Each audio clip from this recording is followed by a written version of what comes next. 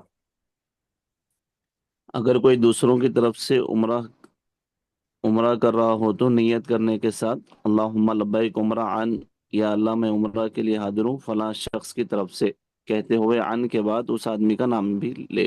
عمرہ آپ کسی کی طرف سے بھی کرتے ہیں، عمرہ بدل، حج بدل، لیکن شرط یہ ہے کہ پہلے آپ اپنی طرف سے فرض ادا کر لیے ہوں، تو آپ کا دوسرا یا تیسرا عمرہ ہو تو تب جو ہے آپ کسی اور کی طرف سے کر سکتے ہیں، اگر وہ مرحوم انتقال فرما چکے ہیں، یا اگر وہ زندہ بھی ہو تو اس حالت میں ہے کہ وہ سواری پر سوار نہیں ہو سکتے، سفر نہیں کر سکتے، اتنے زیادہ بیمار ہے کہ کبھی وہ اچھا ہونے کا ان کو چانس نہیں ہے، یا اتنے بوڑھے ہو چکے ہیں کہ طاقت نہیں ہے، تو تب ایسوں کی طرف سے بھی اجازت دی گئی ہے، ورنہ ہٹے کٹے کی طرف سے آپ عمرہ بدل نہیں کر سکتے۔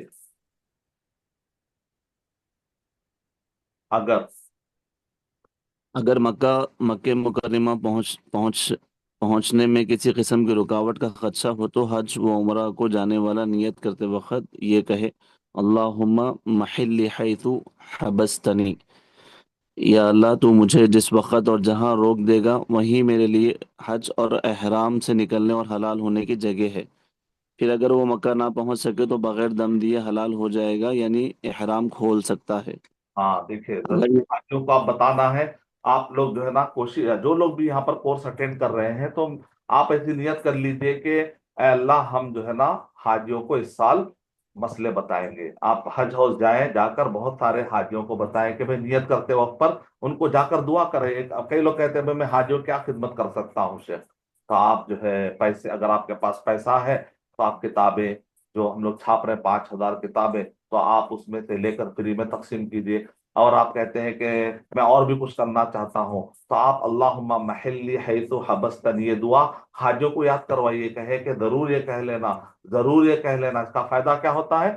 تو اگر رستے میں کچھ بیمار ہو جائے، بعض اوقات حاجی وہاں جاتے ہیں تو وہاں پر ان کو نل کھولنا، نل کھولتے ہیں تو گرم پانی آ جاتا ہے اور ان کے ہاتھ جل جاتے ہیں، اتنے شدید تکلیف میں آ جاتے ہیں، بعد کے ان کو حج اور عمرہ چھوڑ دینا پڑتا ہے بعض اوقات جو ہے کسی کو تکلیف ہو جاتی ہے، کسی کو وہاں گرمی کے وجہ سے گر جاتے ہیں تو وہ حج، تو اب ایسے اوپر وہ پریشان ہوتے ہیں کہ اگر ہم حج نہیں کریں گے تو کیسا، پھر ہم پہ دم لازم آ جائے گا، تو ان کو آپ یہ دعا سکھا سکتے ہیں۔ تو اس طرح سے میری خواہش ہے کہ آپ جو یہاں پر کورس اٹینڈ کر رہے ہیں، ابھی سے میں نے شروع کر دیا ہے شوال سے ہی، اور میں ایسے بہت سارے ابھی بار بار 7-8 مرتبہ تو یہ کورس لیتا رہوں گا انشاءاللہ۔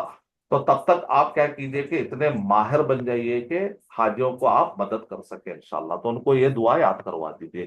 یہ دعا یاد کرنے کا، پڑھ لینے کا فائدہ یہ ہوتا ہے، اللہ لبیک اللہم عمرتن لبیک اللہم حجن کے بعد یہ دعا پڑھنے کا فائدہ ہوتا ہے کہ حاجی آرام سے اپنا احرام نکال دے کر وہ ڈسکنٹینیو کرنا ہے تو کر سکتا ہے، اس پر کوئی دم بھی لازم نہیں ہوتا۔ جی انشاءاللہ انشاءاللہ۔ اگر یہ حج نفل ہو تو اس حج کی قضا بھی نہیں، لیکن اگر فرض حج ادا کر رہا ہو تو اس سے حج ساقط نہیں ہوتا۔ جب مستقبل میں استطاعت ہو تو فرض حج ادا کرنا لازمی ہوگا۔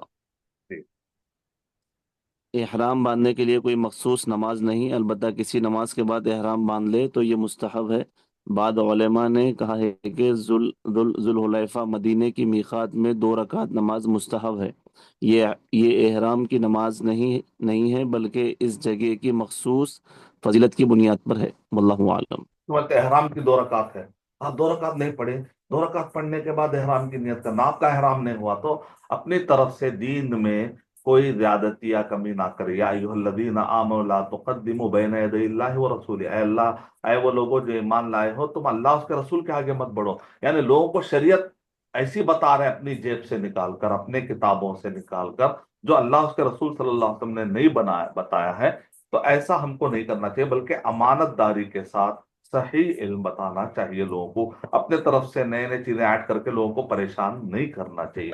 تب یہ جو 2 رکعت نبی اکرم صلی اللہ علیہ وسلم نے پڑھی تھی، وہ مدینہ سے آپ جب جا رہے تھے مکے کی طرف، تو ذوالحلیفہ آبیار علی جس کو کہتے ہیں، ذوالحلیفہ مدینہ کی جو میقات کہتے ہیں، تو وہاں پر لوگوں کو غلط فہمی یہ ہو گئی کہ یہ احرام کی 2 رکعت ہے، جبکہ اس پر علماء کرام نے کہا کہ جبرائیل علیہ الصلوۃ والسلام نے آ کر نبی اکرم صلی اللہ علیہ وسلم سے کہا 2 رکعت نماز پڑھیے، اور کہا یہ اس وادی کی فضیلت کی بنیاد پر ہے، یعنی وہ جو 2 رکعت ہے وہ احرام سے اس کا کوئی تعلق نہیں ہے، تو لوگوں کو غلط فہمی ہو گیا۔ البتہ بعض علماء کہتے ہیں کہ چونکہ نبی اکرم صلی اللہ علیہ وسلم نے مدینہ سے نکلتے وقت پر ایک نماز، ایک ذوالحلیفہ اس وادی کی فضیلت کے لیے جو 2 رکعت پڑھی گئی تھی، وہ جو 2 رکعت تھے نماز کے بعد ہی تو پڑھا ہے نا آپ نے۔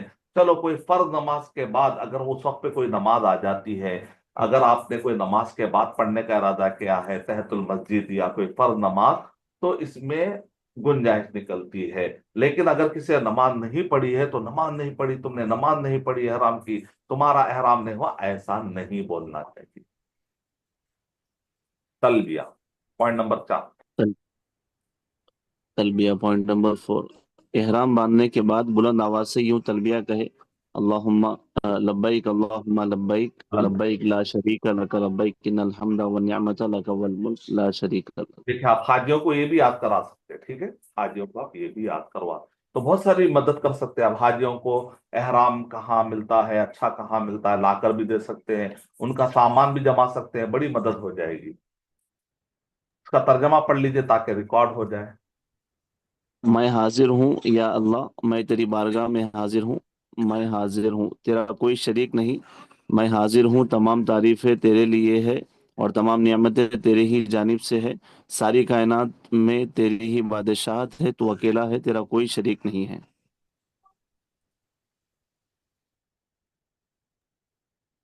تلبیہ کی فضیلت۔ تلبیہ شعائر حج میں سے ہے، سب سے بہترین حج وہ ہے جس میں تلبیہ کی گونج زیادہ ہو۔ تلبیہ کہنے والا تلبیہ کہتا ہے تو اس کے ساتھ دائیں بائیں جانب زمین کے کناروں تک تمام پتھر، درخت اور کنکریاں سب لبیک پکارتے ہیں، جس کا اجر تلبیہ کہنے والے کو ملتا ہے۔ نبی اکرم صلی اللہ علیہ وسلم نے تلبیہ کی دعائیں بھی ثابت ہے: لبیک الہ الحق، میں حاضر ہوں اے معبود برحق۔ اور نبی کریم صلی اللہ علیہ وسلم سے تلبیہ کے بعد کیے جانے والے اضافے پر اقرار اور اجازت ثابت ہے: لبیک ذل معارج لبیک ذل فواضل، میں حاضر ہوں اے بلندیوں اور عظمتوں والی ذات۔ بلندیوں، لبیک اللہم لبیک بلندیوں، جی شیخ، بلند ورڈ نہیں ہے، بلند ورڈ ہے، بلند، اچھا، بلندی۔ بلندیوں اور عظمتوں والی ذات، جی جزاک اللہ۔ لبیک اللہم لبیک لبیک وسعدیک والخیر فی یدیک لبیک والرغباء الیک والعمل۔ ترجمہ: میں حاضر ہوں اے اللہ، میں حاضر ہوں، تیرے احکام کی فرما برداری کے لیے حاضر ہوں۔ ترجمہ، جیم پہ زبر، ترجمہ: زلزلہ بولتے ہیں نا ہم، ساری بھلائیاں تیرے ہاتھ میں ہیں۔ زلزلہ کے وزن پہ ترجمہ۔ جی سر، جی سر، ساری بھلائیاں تیرے ہاتھ میں ہے، میں حاضر ہوں، اور رغبت اور عمل تیری طرف ہے۔ خواتین کے لیے بھی جائز ہے کہ وہ بلند آواز سے تلبیہ کہے، اتنی کے پاس میں رہنے والی پاس میں رہنے والی خاتون سن لے۔ جی، مکے میں داخلہ، 5واں پوائنٹ۔ مکے میں داخلہ، جیسے ہی مکے کی آبادی دیکھے تلبیہ بند کر دے۔ بعض لوگ کیا مکے میں کرتے ہیں، مدینے سے یا کہیں سے بھی لبیک پڑھتے جاتے پڑھتے یہاں تک کہ مکہ آ جاتا، مکے میں بھی داخل ہوتے، کعبے تک جاتے، کعبے میں بھی پڑھتے رہتے، ویسی سنت ایسا نہیں۔ سنت میں کیسا ہے، مکے کی آبادی دیکھتے ہی نبی اکرم صلی اللہ علیہ وسلم نے تلبیہ بند کر دیا، تو اس کو آخری اشارہ بولتے ہیں، یعنی آخری جو ٹریفک لائٹ یا پہلی ٹریفک لائٹ جو مکے کی ہوتی ہے نا، تو وہاں سے آبادیاں اگر آپ کو نظر آنا شروع ہوئے مکے کی، تو آپ جو ہے تلبیہ بند کر دیجیے، یہ سنت ہے۔ مکے میں داخلہ، 5th پوائنٹ، جیسے ہی مکے کی آبادی دیکھے تلبیہ بند کر دے۔ مکے میں دن کے وقت داخل ہونے یا ثنیہ اور جی شک یا یا ثنیہ اولیاء باب المعالات سے داخل ہونے ابو اور المعلم. مسجد حرام میں باب معالات سے داخل ہونے اور مسجد حرام میں باب بنی شیبہ کے مقام سے داخل ہونے کی اگر کوئی کوشش کرتا ہے تو سیرت نبوی صلی اللہ علیہ وسلم سے اس کی گنجائش ضرور ہے، لیکن یہ فرض و لازم نہیں ہے، اس لیے خود بھی مشقت میں نہ پڑے اور دوسروں کو بھی مشقت میں نہ ڈالے۔ مکہ یا مسجد حرام میں بھی ہو سکتا ہاں، ہے۔ کہیں سے بھی سہولت ہو داخل ہو سکتے ہیں، کیونکہ یہ معلوم کرنا بھی بہت مشکل ہو گیا ہے آج کل۔ وہاں پر کوئی چیزیں ہم کو آسانی سے نہیں ملتی ہے کہ کہاں پر ہے، وہ کیا ہے، اور وہ اتنا دور دور چلنا بھی جو ہے تھک جائیں گے۔ تو اس لیے سنت ادا کرنے کی جو ہے نا آپ کوشش تو کر رہے ہیں، اچھی بات ہے، لیکن وہ تلاش کرتے کرتے بعض حاجی جو ہے بیمار ہو جاتے گرمی میں، اور پھر فرائض رہ جاتے، اس لیے فرائض پر توجہ دیں، جہاں پر ممکن ہو سکے ضرور سنتیں آسانی سے آپ ادا کر سکتے ہیں تو کیجیے۔ Point number 6۔ پوائنٹ نمبر 6، مسجد حرام، پوائنٹ نمبر 6، طواف سے پہلے وضو کرے۔ ہاں، وضو کرنے پوائنٹ میں نمبر اختلاف یہ ہے کہ بعض علماء کہتے ہیں کہ یہ نماز کے لیے جیسے وضو ضروری ہے ویسے طواف کے لیے بھی وضو ضروری ہے، لیکن شیخ ابن عثیمین رحمۃ اللہ علیہ، ابن تیمیہ رحمۃ اللہ علیہ کہتے ہیں کہ اس کے لیے جو ہے نا یہ مستحب ہے۔ لیکن ساتھ میں ابن عثیمین رحمۃ اللہ علیہ نے ایک اچھا نقطہ بیان کیا کہ وضو کرنے میں کسی کا بھی اختلاف نہیں ہے، لیکن وضو نہیں کرنے میں اختلاف شروع ہو رہا ہے تو آپ ایسا کیجئے کہ آپ وضو کر لیں تاکہ اختلاف سے باہر نکل جائیں۔ آپ مسئلے اٹھاتے کیوں ہیں کہ مسئلہ کو حل کرنا پڑے؟ بعض اوقات کہتے ہیں ہم طواف میں رہتے ہیں وضو ٹوٹ جاتا ہے، تو بھائی بہت آسان ہے، وہاں پر دیکھیے آپ انڈونیشیا کے لوگوں کو میں دیکھ رہا تھا کہ چھوٹا سا وہ جو لاک والا پیکٹ ہوتا ہے نا، وہ لاک والا پیکٹ لا لیتے ساتھ میں، ٹھیک ہے؟ اب ایک چھوٹا سا ایک گلاس زمزم کا تو آدھے آدھے گلاس میں بھی وضو ہو جاتا۔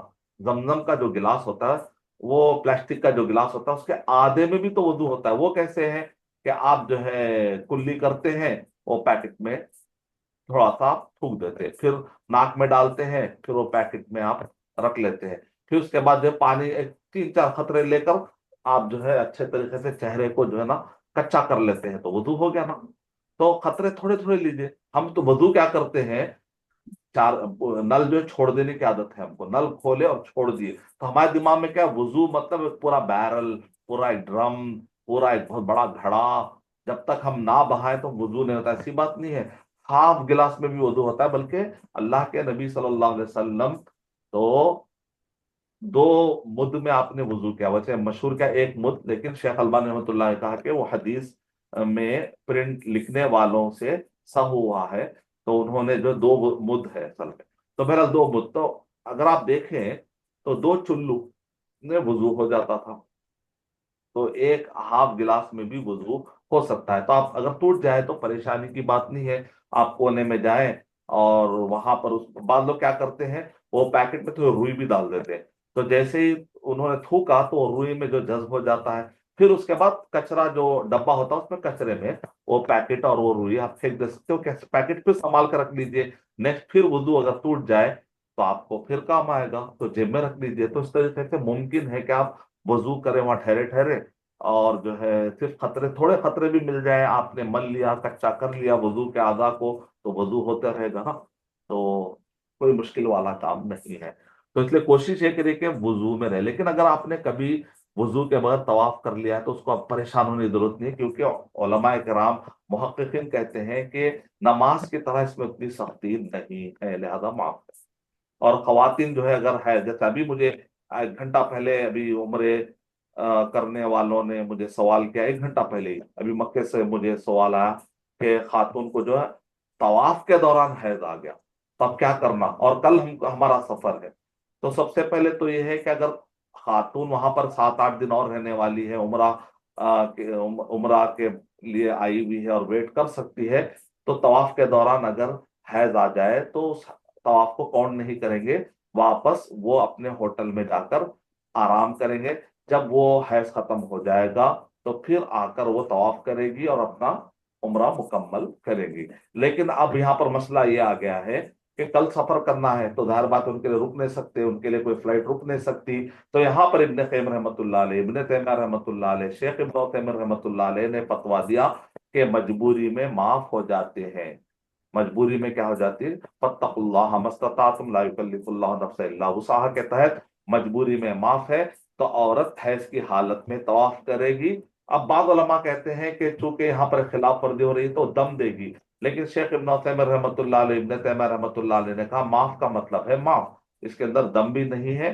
اللہ کیونکہ وہ جان بوجھ کر اس عورت نے نہیں کیا کچھ بھی، اور وہ عورت مجبور ہے، تو لہذا مجبوری میں شریعت جو آسانیاں دیتی ہے، المشقہ تجلب التیسیر ہے، تو لہذا وہ عورت کے لیے معاف ہے، وہ اسی حالت میں طواف کرے گی. اب اگر ایک عورت نے طواف کر لیا، سعی میں اس کو اگر حیض آ جائے تو ظاہر بات ہے سعی کے لیے طہارت میں رہنا شرط نہیں ہے، تو عورت آسانی کے ساتھ حیض کی حالت میں سعی کر سکتی ہے، کوئی مسئلہ نہیں. طواف میں البتہ اختلاف ہے. Point number 7. پوائنٹ نمبر 7، مسجد حرام میں داخل ہوتے وقت پہلے دایاں رائٹ قدم رکھے اور یہ دعا پڑھے: اعوذ باللہ العظیم و بوجہہ الکریم و سلطانہ القدیم من الشیطان الرجیم. ترجمہ: میں عظمت والے اللہ، اس کے کرم والی ذات اور اس کی قوت و شوکت کے ذریعے شیطان مردود سے پناہ چاہتا ہوں. بسم اللہ والسلام علی رسول اللہ، اللہم اغفر لی ذنوبی وافتح لی ابواب رحمتک. اللہ کے نام سے اور رسول اللہ صلی اللہ علیہ وسلم پر سلام بھیجتے ہوئے مسجد میں داخل ہوتا ہوں. یا اللہ میرے گناہ معاف کر دے اور میرے لیے اپنی رحمت کے دروازے کھول دے. اور نکلتے وقت یہ دعا پڑھنی چاہیے: بسم اللہ والسلام علی رسول اللہ، اللہم اغفر لی ذنوبی وافتح لی ابواب فضلک. اللہ کے نام سے اور رسول اللہ صلی اللہ علیہ وسلم پر سلام بھیجتے ہوئے مسجد سے نکلتا ہوں.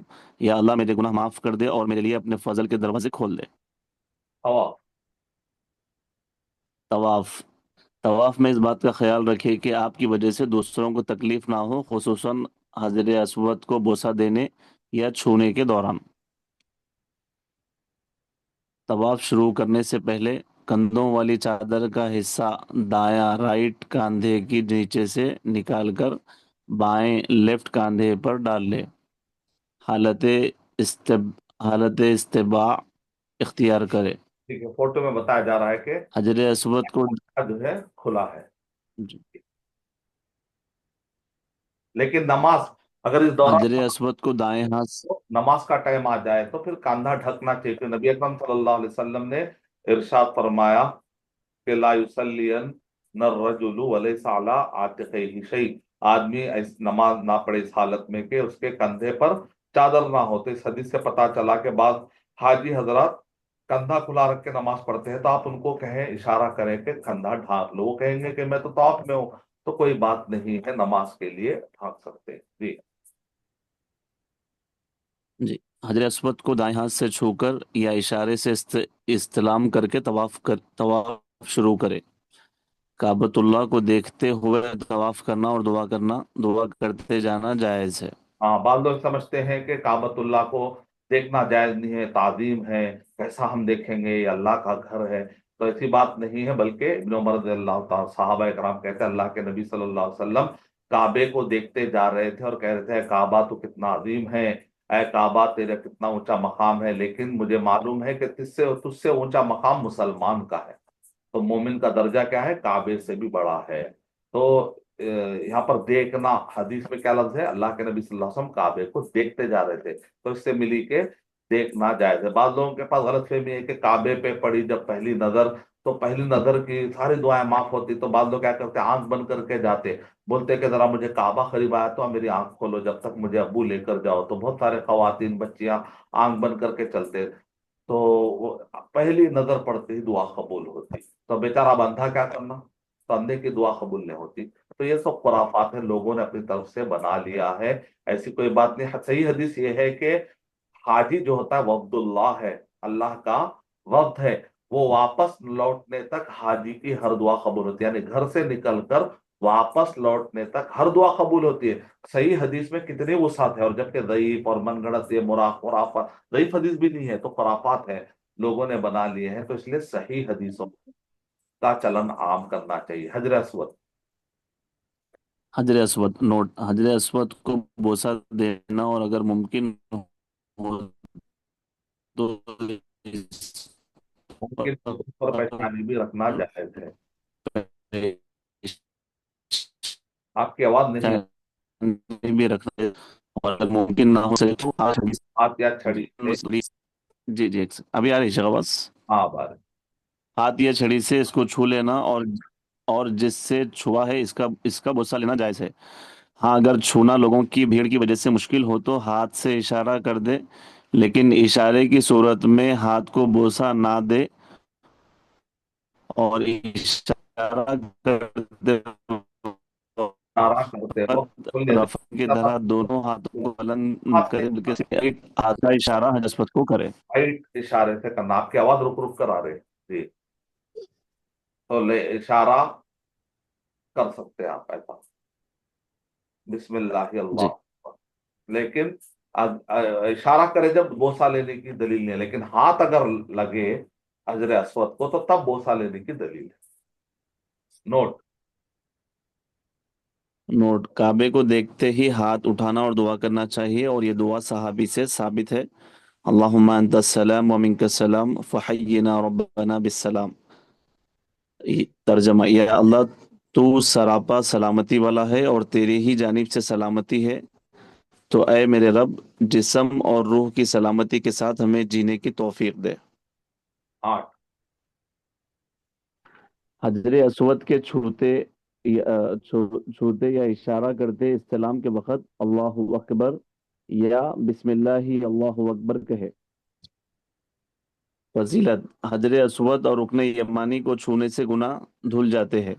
قیامت کے دن اللہ تعالی حجر اسود لائے گا، اس کی 2 آنکھیں ہوگی جس سے وہ دیکھ رہا ہوگا، اور زبان ہوگی جس سے وہ بات کر رہا ہوگا، اس شخص کے حق میں گواہی دے گا جو اسے حق کے ساتھ استلام کیا ہوگا۔ زبان، حجر زبان، اس- آنکھیں دبر، زبان، زبان ہو۔ جی، حجر اسود جنت سے اتارا گیا پتھر ہے، وہ برف سے زیادہ سفید تھا، لیکن بنی آدم کی خطاؤں کے سبب سیاہ پڑ گیا۔ نہیں ہماری پوائنٹ نمبر 9، رکن یمانی، پوائنٹ نمبر 9، رکن یمانی کو صرف چھوئے، بوسہ نہ دے، اگر چھونا ممکن نہ ہو تو پھر اشارہ کیے بغیر نکل جائے۔ ہاں یہاں پر چھونا ہے، بوسہ دینے کی دلیل نہیں ہے۔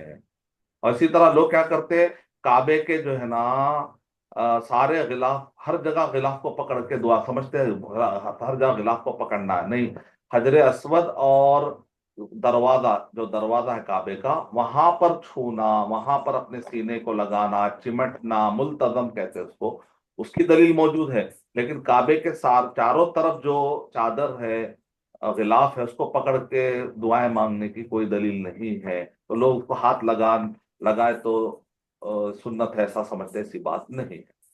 پوائنٹ نمبر 10، جی، پوائنٹ نمبر 10، رکن یمانی اور حجر اسود کے درمیان یہ دعا پڑھے، ربنا آتنا فی الدنیا حسنہ وفی الآخرۃ حسنہ وقنا عذاب النار۔ کدھر ہے؟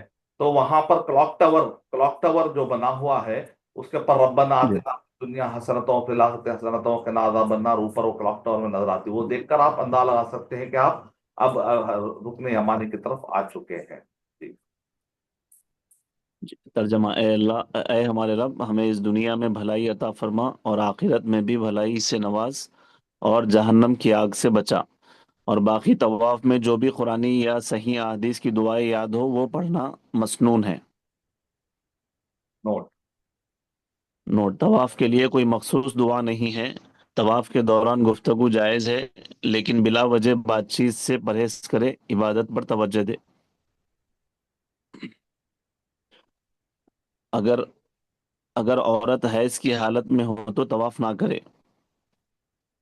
1 لاکھ کا ثواب مسجد حرام کے لیے خاص ہے، مکے کی ہر مسجد میں اتنے ہی ثواب کا تصور کرنے میں احتیاط لازمی ہے۔ علیہ نے کہا مکے کی کوئی بھی مسجد میں پڑھیں گے تو 1 لاکھ ثواب ہے، لیکن شیخ ابن عثیمین رحمۃ اللہ علیہ نے کہا کہ نہیں، حدیث میں واضح طور پر مسجد الکعبہ کا ذکر آیا ہے، تو لہذا صرف مسجد حرام یعنی کعبے کو جو لگ کر مسجد ہے اسی کی فضیلت ہے۔ تو بعض اوقات ابن قیم رحمۃ اللہ علیہ کے استدلال مسند احمد بن حنبل کے الفاظ سے بھی بعض نے استدلال کرتے ہوئے کہا کہ اللہ کے نبی صلی اللہ علیہ وسلم ایک مرتبہ حرم کے باہر گئے تھے، نماز کا ٹائم آیا تو کہا کہ چلو حرم میں جا کر نماز پڑھتے ہیں، حرم کے باہر کیوں پڑھیں گے؟ تو اس سے پتہ چلا کہ حرم کی اپنی ایک اہمیت ہے۔ یقیناً اس سے حرم کی ایک اہمیت واضح ہوتی ہے۔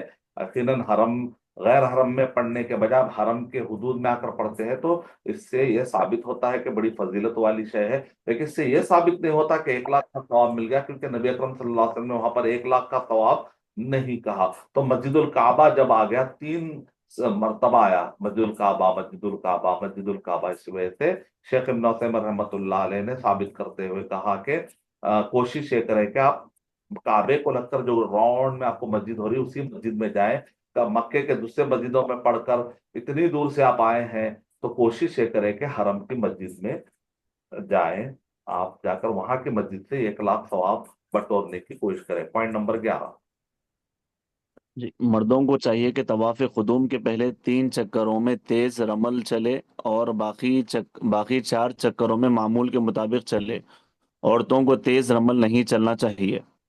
ہاں، جی، پوائنٹ نمبر 12، کعبے کے دروازہ حجر اسود کے درمیانی حصے ٹھیک ہے، کو ملتزم کہا جاتا ہے۔ آپ کے چادر اٹھ جاتی تھی تو اتنا تیز چلتے تھے، اور کفار قریش جو ہے دیکھ رہے تھے کہ کیا یہ مدینے میں یعنی یہ لوگ مدینہ جا کر کچھ بیمار ہو گئے شاید، کیونکہ یثرب یثرب کہتے تھے مکے کے لوگ۔ تو اللہ کے نبی صلی اللہ علیہ وسلم نے اس وقت پر رمل کر کے بتایا، اور پورے کفار قریش دیکھتے رہ گئے۔ جی، یہ بھی روایتوں میں آتا ہے اللہ تعالیٰ۔ جی، پوائنٹ نمبر جی، 12۔ کعبے کے دروازہ اور حجر اسود کے درمیانی حصے کو ملتزم کہا جاتا ہے۔ یہاں پر اپنا چہرہ، دونوں ہاتھ اور سینے کو کعبے کے اس حصے سے چمٹاتے ہوئے گڑ گڑا کر دعا مانگنا نبی صلی اللہ علیہ وسلم اور صحابہ کرام سے ثابت ہے۔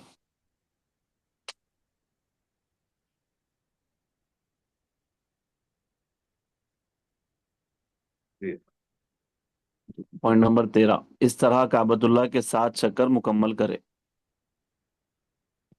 طواف کے ہر چکر میں طواف کے ہر چکر میں ممکن ہو تو حجر اسود کو استلام کرے یا پھر دور ہی سے اشارہ کر کے گزر جائے۔ جب 7واں چکر ختم کر کے حجر اسود کی طرف حجر اسود کی طرف آتے ہیں اس وقت بھی تکبیر اور استلام کرنا چاہیے۔ مقام ابراہیم، پوائنٹ نمبر 14۔ مقام ابراہیم 7 چکر پورے کرنے کے بعد وَاتَّخِذُوا مِن مقام ابراہیم مصلی، اور تم مقام ابراہیم کو نماز پڑھنے کی جگہ بناؤ۔ پڑھتے ہوئے مقام ابراہیم کی طرف آئے اور وہاں یا جہاں کہیں بھی جگہ ملے 2 رکعت نماز ادا کرے۔ یہ پہلی رکعت میں قل یا ایھا الکافرون اور دوسری رکعت میں قل ھو اللہ احد پڑھے۔ اس کے علاوہ کوئی اور صورتیں یا آیات پڑھنے میں بھی کوئی حرج نہیں ہے۔ زمزم، پوائنٹ نمبر 15، نماز کے بعد آب زمزم اسی جگہ ٹھہر کر پیے اور کچھ سر پر ڈالے بیٹھ کر پینا بھی جائز ہے۔ پوائنٹ نمبر 16، زمزم پینے کے بعد پھر حجر اسود کا استلام کرنا اور سعی کے لیے صفا پہاڑی کی طرف جانا چاہیے۔ صحیح، پوائنٹ نمبر 17، صفا پہاڑ پر چڑھتے ہوئے یہ دعا پڑھے، ان الصفا والمروۃ من شعائر اللہ فمن حج البیت او اعتمر فلا جناح علیہ ان یطوف بہما ومن تطوع خیرا فان اللہ شاکر علیم۔ عین یتوف، ومن تطوع خیرا فان اللہ شاکر علیم۔ ترجمہ، یاد رکھو صفا اور مروہ پہاڑیاں اللہ تعالیٰ کی نشانیوں میں سے ہے، وہ اللہ تعالیٰ کی نشانیوں میں سے 2 نشانیاں ہیں۔ تو جو کوئی بیت اللہ کا حج کرے یا عمرہ کرے تو اسے ان دونوں کا طواف کرنے میں کوئی گناہ نہیں ہے، اور جس نے نفلی نیکی کی تو اللہ تعالیٰ قدردان اور خوب جاننے والا ہے۔ اور پھر یہ الفاظ کہے ابدأ بما بدأ اللہ بہ، میں اسی سے شروع کرتا ہوں جسے اللہ تعالیٰ نے شروع کیا ہے۔ 18۔ صحیح۔ پوائنٹ نمبر 18، صفا پہاڑی پر چڑھنے کے بعد قبلہ رخ ہو کر 3 مرتبہ اللہ اکبر کہے، پھر 3 مرتبہ یہ کلمات پڑھے: لا الہ الا اللہ وحدہ لا شریک لہ، لہ الملک ولہ الحمد یحیی ویمیت وہو علی کل شیء قدیر، لا الہ الا اللہ وحدہ انجز وعدہ ونصر عبدہ وہزم الاحزاب وحدہ۔ ترجمہ: اللہ کے علاوہ کوئی معبود برحق نہیں، وہ اکیلا ہے، اس کا کوئی ساجی نہیں، بادشاہت اسی کی ہے، تمام قسم کی تعریفیں اسی کے لیے ہے، وہ ہر چیز پر قدرت رکھتا ہے، اس کے علاوہ کوئی بھی معبود حقیقی نہیں ہے، وہ اکیلا ہے، اس اکیلی ذات نے اپنا کیا ہوا وعدہ پورا کیا، اپنے ماننے والے بندے محمد صلی اللہ علیہ وسلم کی مدد و نصرت کی، اور اپنے دین کی مخالفت کرنے والوں کو اسی اکیلے نے شکست دی۔ صفا اور مروہ کے درمیان خوب دعائیں مانگنا چاہیے۔ صفا اور مروہ پر پہلی بار ہی آیت پڑھے، بقیہ مرتبہ صرف دعائیں پڑھے۔ پوائنٹ نمبر 19، صفا سے سعی کا آغاز کرے، مروہ پہاڑی پر جانا اور اوپر دیے گئے 18 نمبر کے عمل کو دہرانا چاہیے۔ پوائنٹ نمبر 20، مرد حضرات سبز گرین نشانی کے درمیان تیز تیز چلے، عورتیں نہیں۔ Point number 21۔ صفا سے مروہ تک ایک چکر شمار کر کے اس طرح 7 چکر پورے کرے۔ نوٹ: اس طرح مروہ سے صفا دوسرا چکر شمار ہوگا، 7واں چکر مروہ پر ختم ہوگا۔ پوائنٹ نمبر 22، دوران سعی جو بھی قرآنی یا صحیح احادیث کی دعائیں یاد ہو پڑھتے رہے، یا کسی صحیح دعاؤں کی کتاب میں دیکھ کر پڑھے۔ سعی کے لیے وضو ضروری نہیں۔ صحیح میں کوئی اختلاف سعی میں یہ بھی صحیح ہو جاتا ہے۔ جی، سعی میں یہ دعا خالی بعض سنبھال کر رکھنے کی کوشش کرے، اس کے بعد 2 رکعت ہوتی نا، وہاں تک سنبھال کر رکھے، اس کے بعد وضو ٹوٹ جاتا ہے، ہوا خارج ہو جاتی ہے، تو گھبرانے کی بات نہیں ہے، صحیح کے لیے وضو ضروری نہیں۔ سعی میں یہ دعا بعض صحابہ سے ثابت ہے: رب اغفر ورحم انک انت العز الاکرم، میرے رب میری مغفرت کر اور مجھ پر رحم کر کیونکہ تو سب سے زیادہ عزت و کرم والا ہے۔ طواف سعی وغیرہ کے وقت دیکھا گیا کہ لوگ کیمرے سے تصویریں لیتے ہیں، یا یاد رکھیے یادگار تصاویر کا لینا ناجائز ہے اور حرم کی توہین ہے۔ طواف اور سعی کے دوران فرض نماز شروع ہو جائے تو طواف اور سعی چھوڑ کر نماز میں شامل ہو جانا چاہیے، نماز کے بعد باقی طواف اور باقی سعی مکمل کر لے۔ حلق اور تقصیر۔ حلق مانے پوری طرح سے بال، سر کے بال جو ہے شیو کر دینا، تقصیر مانے کٹنگ کرنا۔ جی، جی۔ پوائنٹ نمبر 23، سعی کے بعد یہ نقطہ حج تمتع کرنے والے۔ تھوڑا زوم کریے نا شیخ، بہت باریک دیکھ رہا ہوں۔ ابھی بڑا ہوا جی، تھوڑا بڑا ہے۔ اور بڑھانا۔ جی سر، بس